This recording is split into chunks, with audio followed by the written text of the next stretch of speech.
Hello. This is another ramble and a rant about my day. So, this morning I did a cold plunge. Um, yeah, I really didn't want to, but I made myself do it. And then I went to church. Um, Church was good.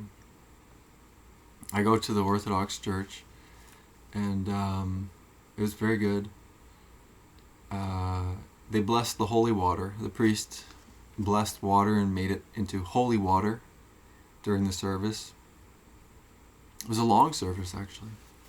And yeah, he sprinkled everybody with holy water. And you could actually take the holy water home if you brought a container. I didn't take any home. I kind of wanted to. He will also come and bless your house. I'm considering it. I'm kind of nervous about that, though. I'm just nervous about people coming over and seeing my house. And then there was fellowship after, where we all go into the basement and talk. I really like this part. And there was a new person there, or someone who I hadn't met yet, and they were also a groyper. I thought it was pretty funny. I thought it was great. Groyper, that's just the name of people who are fans or followers of Nick Fuentes, the very controversial alternative right or far right political commentator in the United States. But yeah, we were just talking about random stuff, and also I told them that I found out about Orthodoxy through Jay Dyer, and Jay Dyer is like a Orthodox YouTuber, and then they said that they also found out about Orthodoxy through Jay Dyer, and I don't even remember exactly how, but they said, do you follow Nick Fuentes? I think because I was probably saying a lot of the stuff, that he says, or of the same flavor or something like that. And because I try not to repeat verbatim what I hear, because that's what a lot of people do. But I try and, convey the idea. But sometimes the idea does involve some speaking the same things verbatim. But yeah, he said, "Are you a fan of Nick Fuentes?" I said, "Yeah." he said, "I am too." It's funny. So it was nice. I met. I think that's the first groyper that I've met, and this guy said he'd been listening for 2 years. So that was really nice to meet somebody like that, because a lot of people will know about Nick Fuentes, but they're too, they're not aligned, or they're afraid perhaps to, say that they endorse what he says, because now he's become so big, right, that almost everybody knows who he is. I started listening back in March. He really blew up more over the summer, though, so I was just a bit before his big blow up.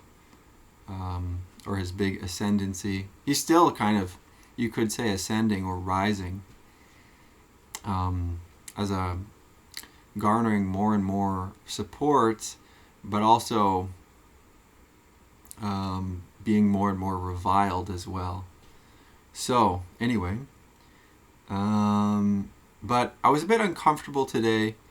Not too sure why, but I guess it's possible I was picking up on how the people around me felt, but because sometimes I do actually pick up on how other people feel. Yeah, the person next to me shared, I think they were maybe not feeling so great today, but they were sharing, some personal things. And yeah, so I don't know. Somewhat of some of the conversation I did feel a bit uncomfortable, but that's okay, you know. And I think maybe I was not being as gracious as I could have been. I'm not sure. But also at one point, I think I said something that was a bit too much. Not in regard to how this person was feeling, but I said, because we were talking about Charlie Kirk and his killing, and then also Erica Kirk, and I said I think she was Charlie's CIA handler. But you know, now thinking back, I think that might have been a bit too premature to say something like that. Although I do kind of think that it was really weird what was going on with them.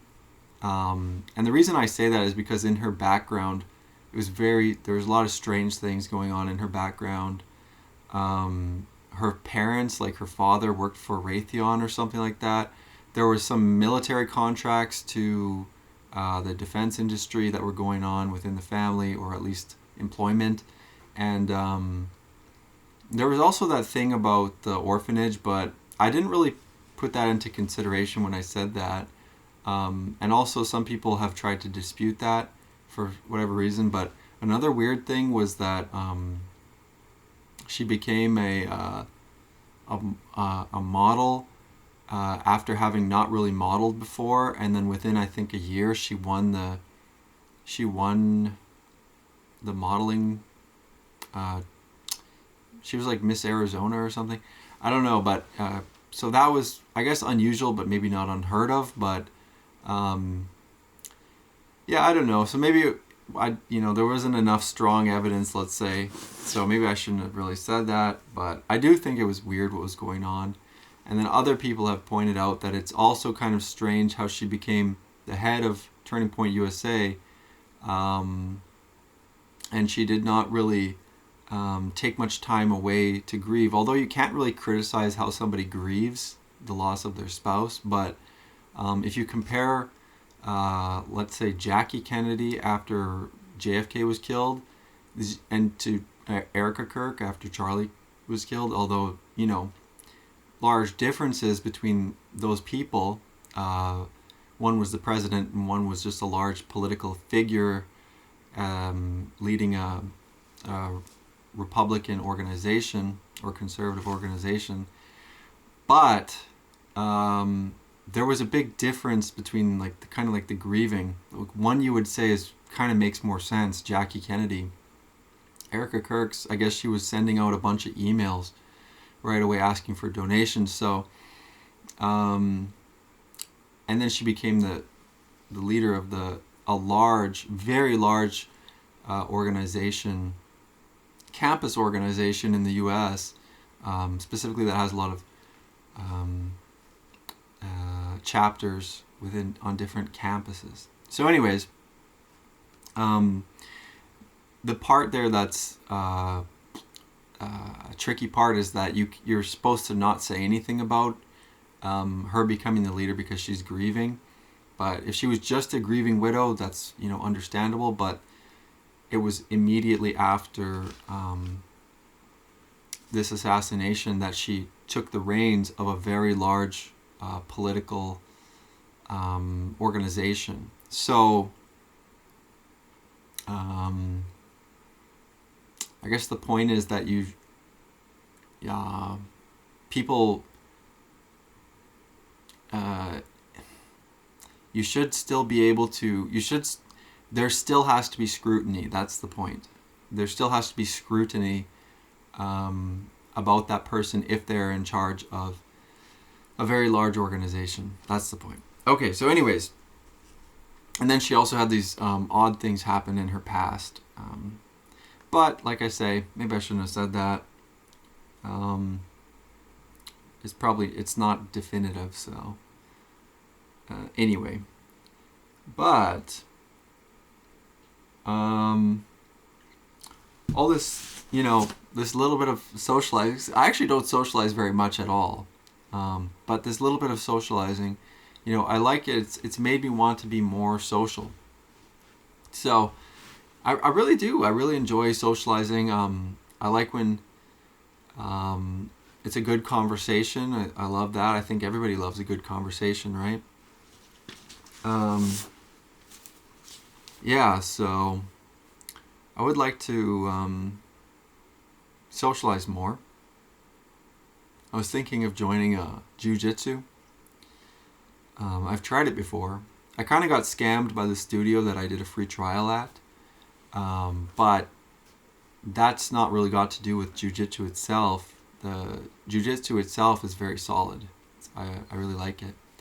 I do have a back issue right now, so I'm healing from that. I have a herniated disc, but it's getting better, so I might be able to join up and just do some practices and learn a little bit.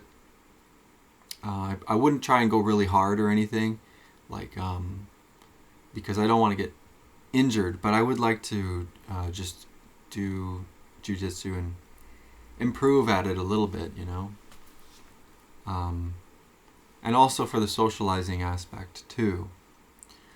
But another thing is that my body feels tight all over, and I don't really know what that is, but it feels like my fascia is tight. Like anytime I do a stretch, it just feels like I'm getting such a stretch in my muscles and my fascia. So I don't know. I kind of want to go back to yoga or hot yoga. I used to do that a ton, but I stopped doing that. And yoga is actually very healthy, the stretching aspect. But part of the reason I stopped was because I'm not exactly sure why I stopped, but one of the reasons I don't really go back as much is because there's kind of like a spiritual aspect attached to yoga. The other thing is that there's kind of like a social aspect as well, where everybody says it's gay or that it's, women do yoga or something. And honestly, personally, I don't care about that, but it gets annoying because people there's a real stigma around it. And personally, I never really cared too much. And I was actually, you shouldn't really use the term good at, but I did a ton of yoga and I was very flexible, let's say. And I was also in great shape from doing it. But I think my body felt probably better. And as you get older, like I'm 30 now, you do get aches and pains, and that is a real thing. And your body does get really tight, and it's more about maintaining. Once you get older, it's like you can grow still. You can grow muscles and you can grow, but your flexibility, it's more like I guess you can grow your flexibility, but it's more like you maintain your flexibility as you get older.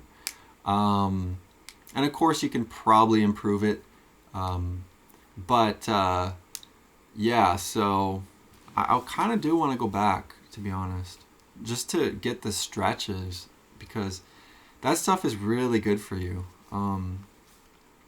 Keeping your body in good shape and good flexibility, it's really good for you.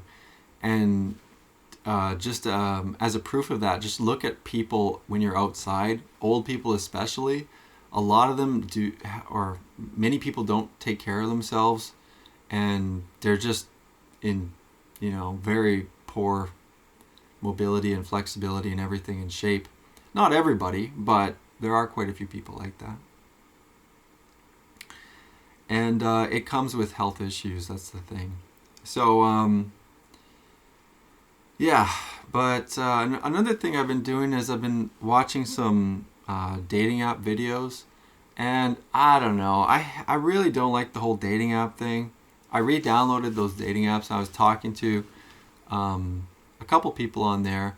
And one thing I, noticed is I just have no ability to talk to women anymore, or people in general.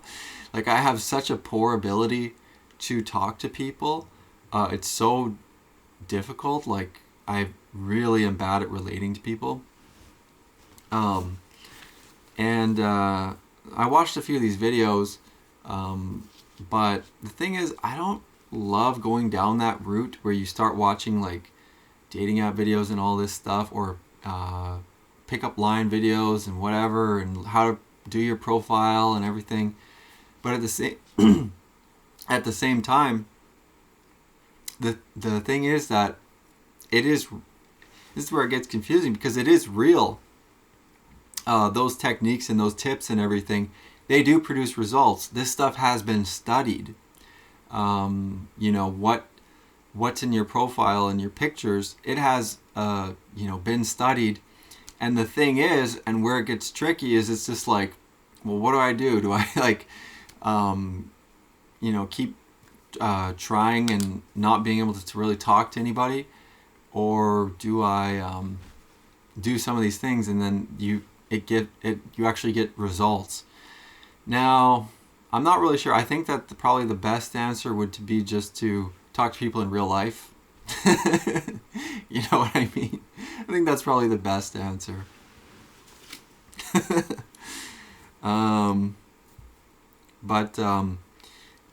It is a reality that most people, maybe not most, but a ton of people are using these dating apps, are, I don't know, it's just, yeah, that is the reality of what's going on.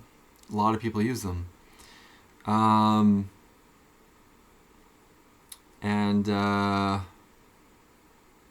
Yeah, so,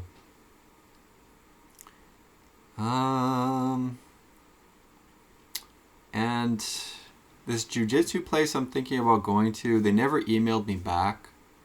I sent them an email because they have a website and it says email us and we'll get back to you in a day. They never responded. But I might call them and I might go there. I don't know. But I just want to join something. And I have tried in the past to join things. And I find it really tough to fit in. But this is kind of a lifelong thing or problem or, something in my life where I really I find it tough to fit in. But I was, I'm thinking about trying again. Because I've tried in the past. I've tried quite a few different things. I've tried, improv acting, improvisational acting, kind of like Carrot Top or something. He's more like a stand-up comic, but a lot of comedy and whatever, they all know about improv. That's just like the yes and. That's a major skill for improv. But I've tried that. It was okay. I got the certificate, but I didn't really fit in that well. And that one was scary because we actually did a performance in front of people. And when I do performances, I've done a couple, it's like I black out. It's like, dude, it's like I'm trying to survive, Although I don't think it went terribly or anything like that. And usually the crowds are pretty nice, right? Because they know it's just it's like a first timers thing. And then another thing I tried dance lessons, where again, we did beginner dance lessons, hip hop, I think it was. We did a performance at the end, and that's another one where I felt like I kind of blacked out. Although I felt like, because I practiced a ton, more so than the other people, and I felt like I had the routine down. But at one point, and it was like a big audience when we actually got up on stage, and of course, again, they know that we're beginners, and a lot of it's it's all family members pretty much. Not necessarily from your own family, but everybody's family kind of shows up to support. And at one point, I was like right up in the stage, and it was like, it felt like, hundreds of eyes were on me. I was at the front. And yeah, it was, that's like a feeling like, no other really, like that I can't really describe too well, but it is that feeling when you're right at the center of all the attention, literally on a stage, and everyone's looking at you. Whoa.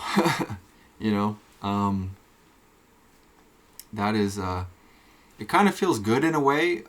It's a lot of things. Nerve-wracking, exciting. Yeah, but there's a lot of motion that goes on, to use that current contemporary term. People talk about motion and aura. Maybe not so much aura, but there's a lot of motion. You know what I mean? Okay, so, yeah, what other stuff have I tried? I feel like I've tried more things, but I've tried other like clubs. Like I've tried. I think I went to like 1 or 2 meetings for like the newspaper club in university, but I never ended up writing anything. And I also went to the English Language Students Association club, and I was tried to join that, but I only went to 2 of those because there was the leader of that club, and it was a lot of women in there, but the leader was like this fat woman, this fat girl, and she would not stop talking for the entire club. And it's like, you go to these clubs and you think like, oh, we're going to talk about books, right? And we're going to have a good discussion. But it was like 10 people sitting around one, and I have to say, she was, a really large person. And she was like talking about her boyfriend, and she was talking about like all this other stuff. It was just like continuous, and it felt like some other people were trying to get a word in, but every time they got a word in, she would like take that and be like, oh yeah, and then she would just like keep going. So I only went to 2 of those. And I did make a Bible study, and that lasted 3 months. I would love to do another Bible study, but I find it really hard to fit in a lot of the time. So, but that doesn't mean I'll give up. Just have to keep trying. Yeah. I miss my old friend groups. Those were great. I don't really have those anymore, but yeah, those were kind of like holdovers from high school until my mid-20s around then. But yeah, that was great. I miss my old friends. But we're not friends anymore. Or we don't talk anymore, let's say. And, I've tried to join like Discord and stuff, but Discord is awful. Like, the internet is really toxic. It's hard to get a good group on the internet and to join a good group and be in one. Internet is really tough. It's I would say like it's really difficult because the balance is always crazy. It's sometimes it's really retarded. Sometimes it's really immature. Sometimes it's way too uptight. Sometimes it's way over moderated. Sometimes it can be good. In the earlier days of the internet, it was really good. On different video games and stuff. Modern Warfare 2, awesome. Black Ops 2, great. Having a clan and being in a clan, that was awesome. Yeah, so. But I can't really sit there and play video games as much as I used to. But yeah, I would like to get into a new group, and I have to say thanks be to God for the energy that I have, because now it's like I'm starting to get more energy. Before, I had like chronic fatigue and I just had zero energy all the time. Although I did change a lot of things. But yeah, I have to be thankful to God, because now I have at least a little bit of energy where I can actually go out and I'm not exhausted. Like completely exhausted. Although I do still get really tired a lot of the time, and sometimes I feel like I'm in a tunnel. But yeah, I'm feeling, over time, slowly better.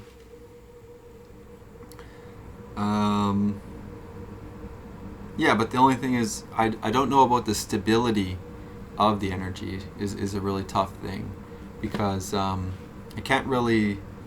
It's hard to predict if I will have the same amount of energy the next day and the next day and the next day.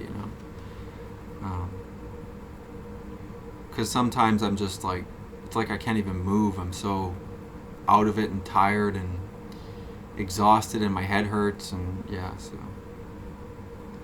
I feel like nauseous sometimes, or like dizzy. Yeah. Next week I have 2 therapy appointments. One tomorrow with my regular therapist. I'm thankful that I have a therapist.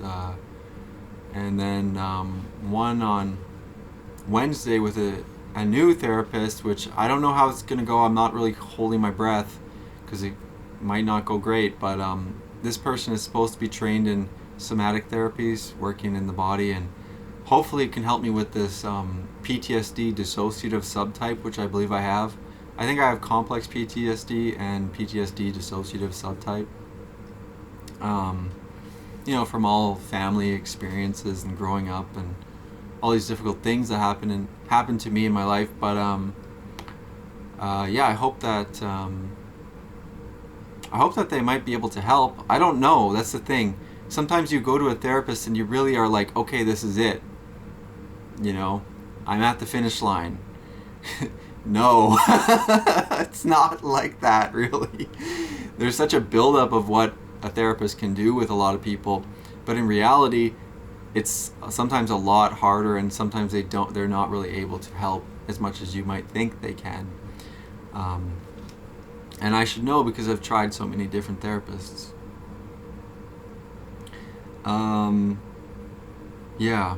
And the hard part too is just knowing what's kind of going on first. The assessment is really hard, and sometimes you can get incorrect assessments, and you can be operating under a false assessment, thinking like this is what's going on with me when it's not really, right? That happens a lot too. And then the other thing is that the treatment, sometimes they're not even really that good at administering the treatment. Sometimes it can be the wrong treatment because the assessment was incorrect. So yeah, we'll see what goes on here, but I'm still trying, I'm still trying. And it's always tough as well, I will say, because if you go see a different therapist or talk to somebody new about your problems, because it's like you have to like dredge it all up and bring it all to the surface, and that takes a ton of energy, and then that person sometimes isn't even really able to help. So it's just like, well, that was a waste of time and effort and energy. It's just like ripping off a scab to a wound, and then they just look at it and they kind of like side eye it and then spit in it and say, well, that should help. You're like, well, no, that didn't help. It's kind of a stupid metaphor, but I think it's understandable. And as an aside, that's what the word trauma means. Actually, it morphed over time. Originally, it meant an open wound, like an open wound in the body. And then over time, it went through different stages of evolution, and now it means more like a psychological wound. That's kind of what trauma is understood to be now by more people, but yeah. So anyway,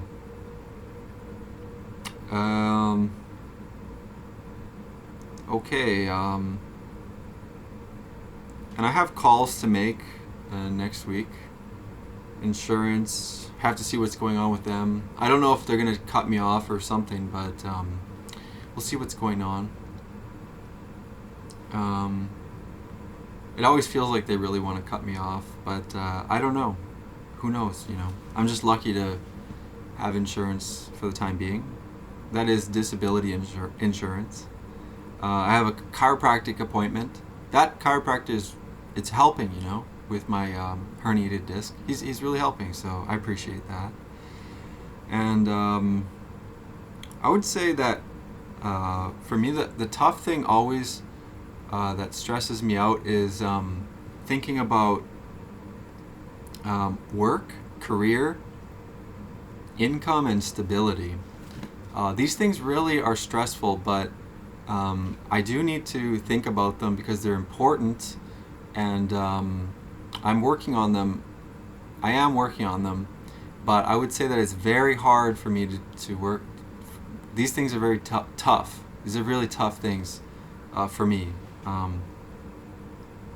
And part of the stress is just that it's assumed, that everybody assumes in all conversation almost, when you meet new people or when you talk to people, specifically when you meet new people, but maybe not when you're younger, but when you get older, people are always asking you, what do you do? Or if you're younger, they're asking you, what do you want to do? And they're talking about, what do you do for work? What's your career? What do you want to do for work? What do you want your career path to be? And it's just like such a conversation that's always happening. And it's like a constant reminder, you know? And yeah, so it's that in itself is kind of stressful, because I really don't like telling people that, you know, I'm off work or something because I have a disability, or I'm on disability for, you know, mental health reasons. And yeah, because there's like a huge stigma. People just like look at you funny, and it's awkward and everything. But anyway, that is the truth, I guess. But or it is the truth. But yeah, I mean, I've tried so many different careers and everything, or I've tried two major ones. Working on airplanes, like manufacturing, and tried to get into maintenance, but I got into the manufacturing aspects for almost 3 years, and then I did a career switch to university. I got an undergraduate degree, honors undergraduate in psychology, and then I tried to do a career in that, and that's just like extremely hard. Because I got a job in like social work, and that was extremely hard. But I also did like some research, and I presented at conferences. Although I'm not especially proud of some of the research, but that's another story. And yeah, now it's like, well, I have all these issues, and I'm trying to like rehabilitate, essentially, so that I can go back to work, right? That's the point. And I'm thinking about, well, what can I do? And I mean, I'm trying to work on this book. So anyway, I mean, there's just a lot, let's just put it that way. But it is important, so I'm trying to work on those things, because, you know, you want to have money coming in, and so that you can live somewhere, so you can have stability, so that you can have, you know, you can grow something, you can start a family, you can support a family. Yeah, so I'm working on it. It's tough though, but I am working on it. And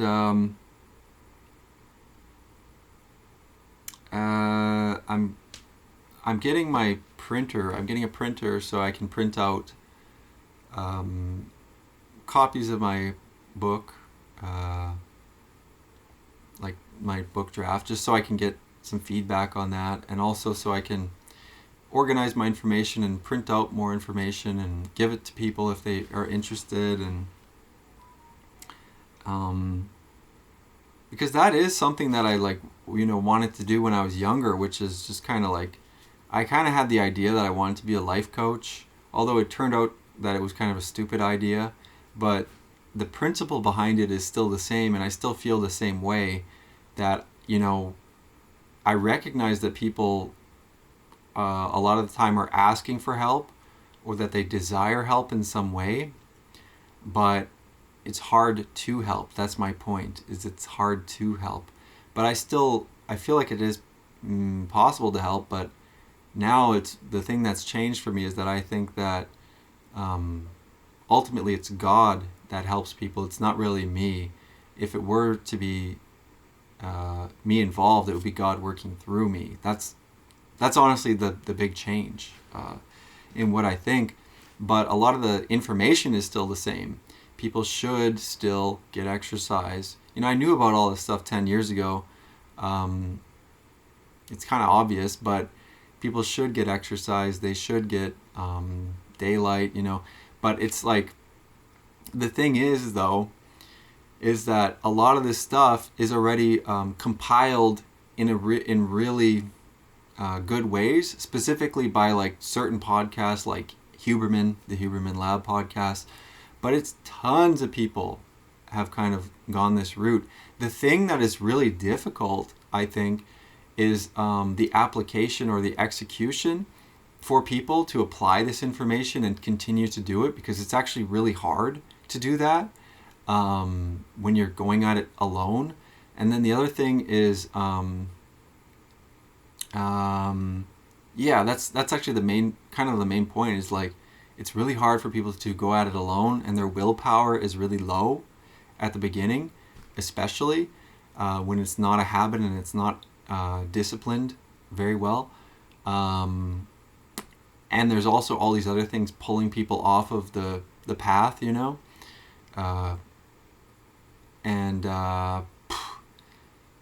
I find that is for sure a major thing. And but no, I think you can find a ton of this information just through ChatGPT and whatever, Googling it, AI, all these different podcasts. And it just gets hard because it's like, I don't know. I actually don't really know. I think it's maybe people, I'm not sure. You know what I mean? Because you might think, on one hand, if you were to think about it and be like, oh, well, all the information is there, why wouldn't people just apply it? But it really does not work that way. Seriously, it does not work that way. And so I do think that there's still, an opportunity for me to help in some way within the, I don't know about advice realm or something, but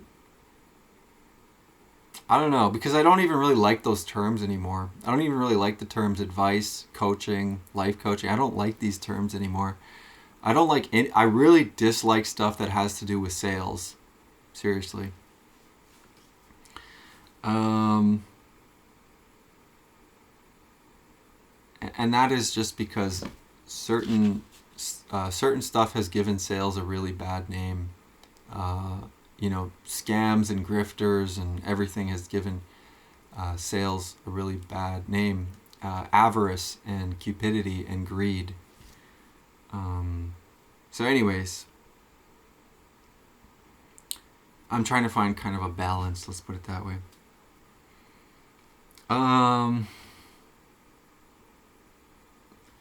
Okay, yeah. I also would like to evangelize. I feel like evangelization is really important. I love that. I was reading the catechism instruction for the Orthodox Church, and it was talking about, it had something about living in love. That's like, or living, like being loving, because that God is loving.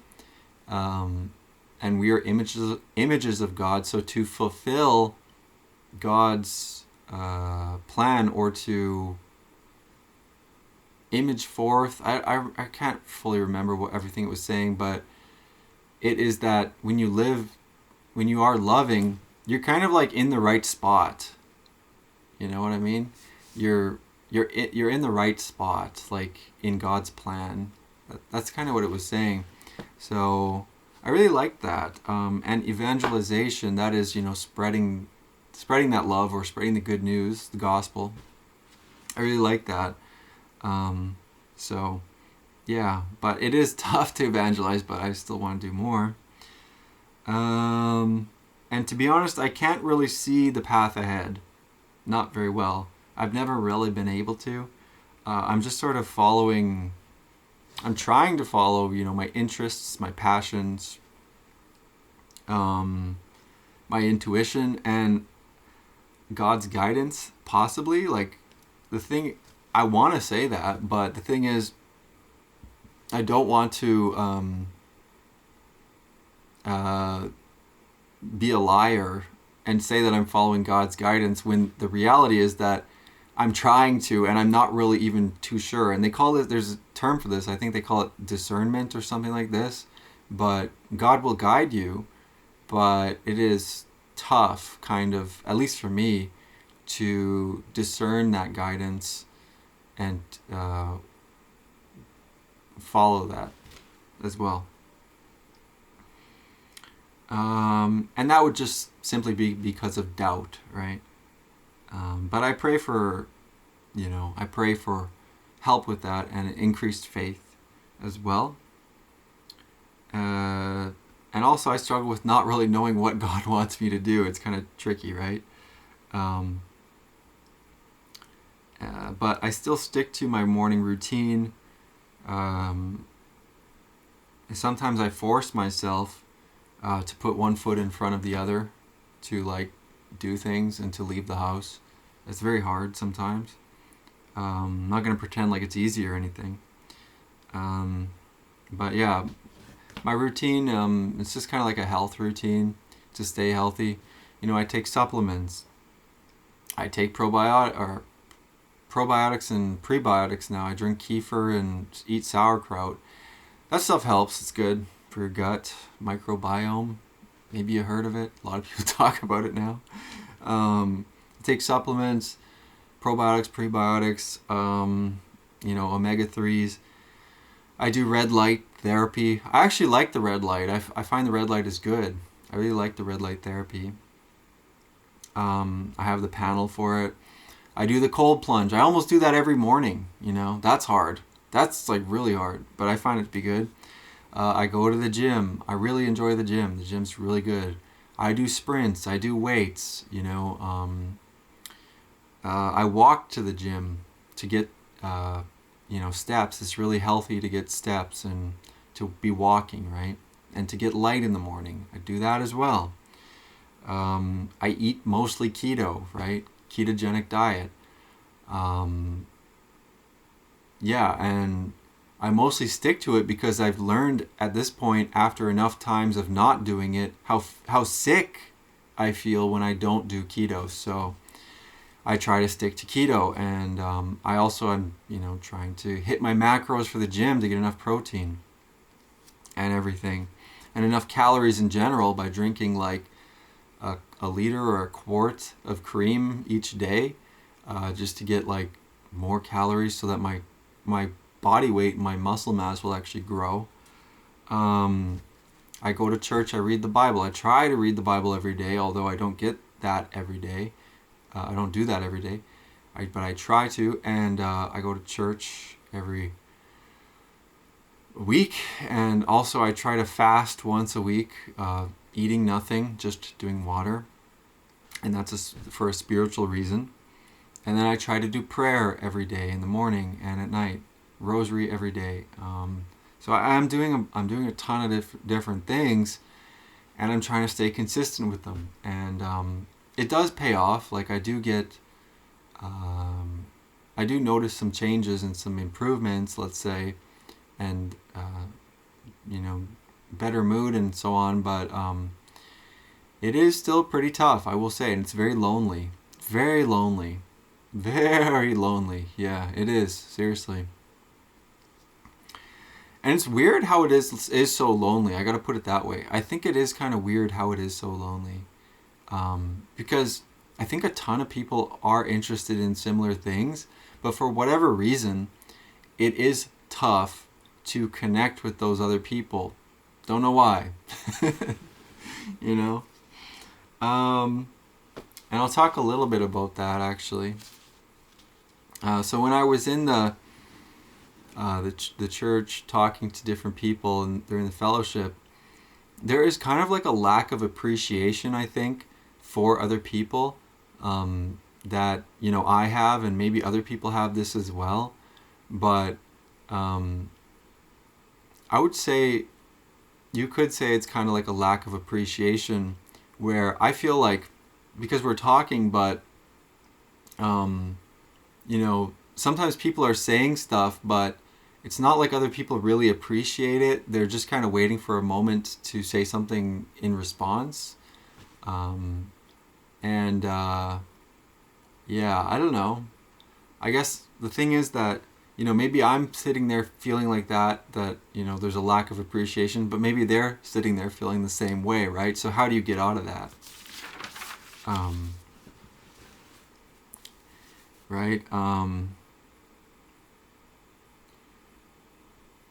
Yeah, and I would say also that the knowledge part, like explaining, like understanding things and explaining them, a lot of people take it for granted really quickly.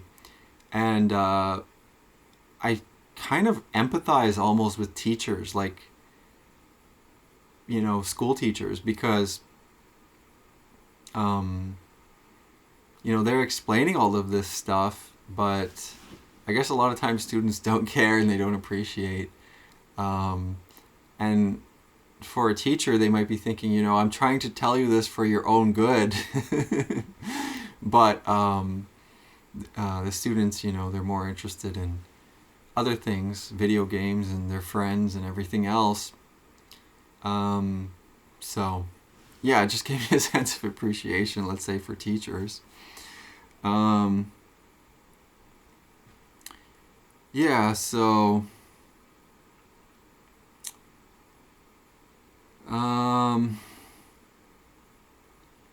Also, it's also tricky to get out of this, especially when referencing society as well, because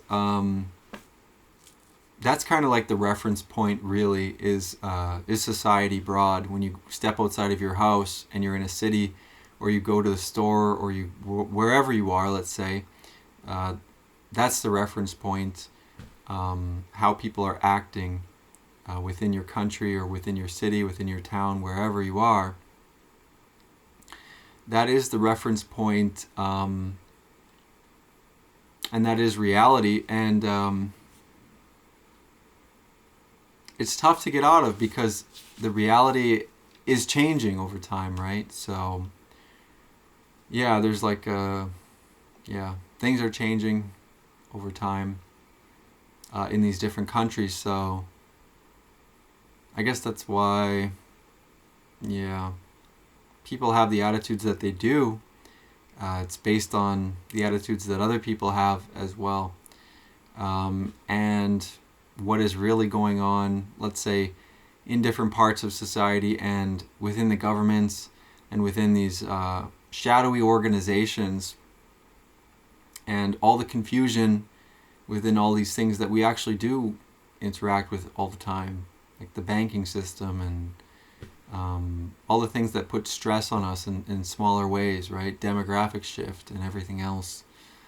And then all the media environment that we interact with as well.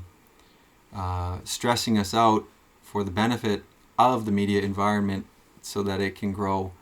But so a lot of things that erode and bite small pieces out of the soul, really, out of the soul of each person over time. So anyway, that is perhaps why people feel underappreciated for each other, because we're trying to learn about all these different things, and we're doing all of this stuff so that we can have a good time with each other, right? So we can enjoy each other's company. There's a psalm I read, a verse of a psalm, and it was basically saying, how good it is to be in the company of brethren. And that's true. So I miss that, honestly. That is like one of the best things ever, is just to be in the company of your friends. C.S. Lewis writes about this in the Inner Ring. It was like his commencement or graduation speech or something like that he gave at some university or some school, I think back in like the 50s or the 40s. But he was just saying that the best thing ever is to be hard at work on something that you care about with other people who also care, and a small group of you. It only has to be 3 or 4, maybe 5, but from the outside it'll look like all the security and the gaiety and the love of the world and the focus and the everything is going on within that, and that's the true security of friendship. And all these other things, they try and replicate that and advertise it to us, but you kind of go through these different things, university, schools, corporations, whatever, and a lot of them are kind of like trying to grab a cloud. It's like kind of just fades into air, and it was an illusion, right? But yeah, the inner ring, yeah. So, yeah. Anyway, all right. Well, I guess I'm gonna.